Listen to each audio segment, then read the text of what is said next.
কোরআনের প্রতি আমাদের আসলে দায়িত্বটুকুন কি? 7টা দায়িত্ব আছে কোরআনের প্রতি আমাদের, মনোযোগ দিয়ে শুনতে হবে। 1 নম্বর দায়িত্ব হচ্ছে রিসাইটেশন উইথ তারতিল। আল্লাহর কোরআনকে ইচ্ছা মতো তেলাওয়াত করা যায় না।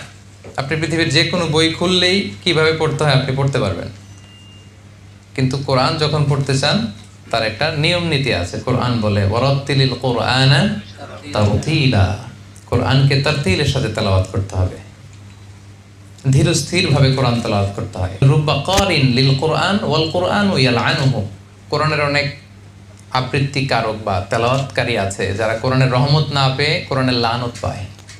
দিছে কয় খতম? হাসিল করছে কি? লানত। ফলাফল শূন্য,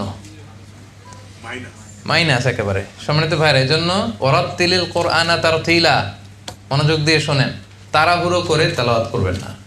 আমাদের বাংলাদেশে তারাবিরও বেহাল দশা। আমরা গত অনেক বছর বলতে বলতে এখন মানুষের মধ্যে জনপরিসরে কিছুটা সচেতনতা তৈরি হয়েছে। এখন অনেক মসজিদেই ওনারা বলে যে না, আস্তে আস্তে পড়তে হবে।